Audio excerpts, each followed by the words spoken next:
Math 1314, Tyler Junior College, Section 5.1, 2x2 linear systems of equations.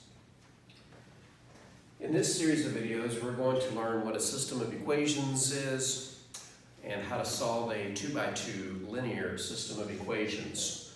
There's quite a bit of vocabulary at the beginning of this series of videos, so let's get it out of the way. What do I mean by a system of equations? Well, the word system relative to equations is like the word herd relative to cattle, a herd of cattle, or a school of fish, or a flock of seagulls, or a system of equations. A system of equations is simply one or more equations relating one or more variables.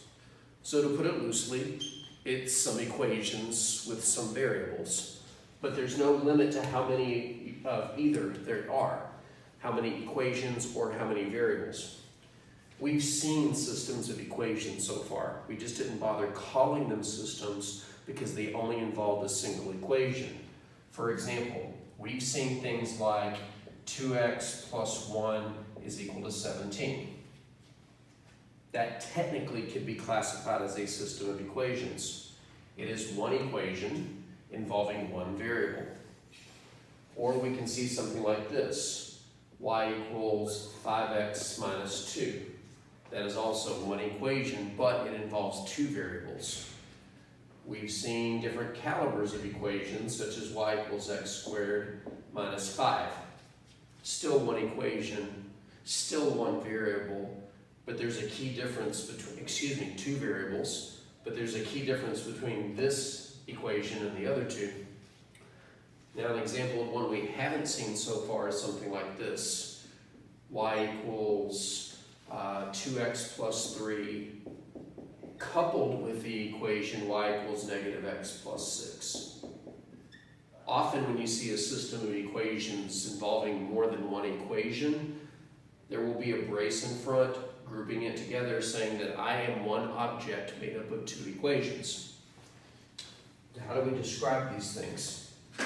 A common way to describe systems is to allude to how many equations and how many variables are involved. For example, this first system, even though it's just one equation, it qualifies as a system of equations. This first system has one equation and one variable. So we would call this a one-by-one system. And more specifically, we would call this a one-by-one linear system. The first one in one-by-one refers to the number of equations. So one equation. The second one in the phrase one-by-one means the number of variables. One equation, one variable. And as before, linear algebraically means degree 1, that the highest power is 1, and the highest power on the variables here are 1. Using the same notation, how do you think we would describe the equation y equals 5x minus 2 in the context of a system? Well, it's still one equation, but there are now two variables, y and x, and it's still linear. This would be called a 1x2 linear system. One equation, two variables, linear, meaning the highest power anywhere is 1. And then, of course, system, the noun describing a group of equations. What about y equals x squared minus 5? It's almost the same as the previous one. I would have to change one descriptor. It is still one equation, and it is still two variables, but I can no longer call this a linear system because the equation is not linear. Its highest power is not 1, its degree is not 1, its degree is 2. And by now you should know that if your degree is 2, you're called quadratic. So a 1x2 quadratic system. How would you describe this one? Well, there are two equations, so we'll start with the 2. And there are only two variables, x and y, 2x2. Each equation is linear in the sense that each equation has degree 1.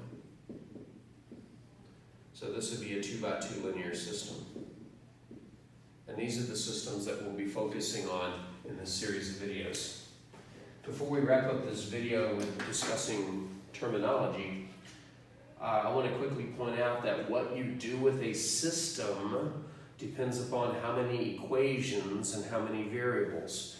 For example, this first 1 by 1 linear system, I could ask you to solve this. In fact, you should be able to solve it by inspection. You would get x equals 8. But what can we do with a 1 by 2 linear system? Here's an equation, y equals 5x minus 2. We really couldn't solve it in the sense that if you try to solve for one variable, the other one is in the way, but we could graph it. And by now you should know several things about the graph of this equation. It's a line, its slope is 5, its y-intercept is -2. And we could do the same thing with a 1 by 2 quadratic system. We could graph it. And again, by now you should know everything you need to know about the graph of this equation. It's a parabola, it opens upward, and it gets translated down 5 units. So what are we going to do with a 2 by 2 linear system? Answer, solve. Could we graph both of these? Actually, we could. They would both be lines. But is there a relationship between the graph and the solution? Because after all, if we're solving, we need to know what the solution is. Of course there is. We'll discuss that in a couple of videos.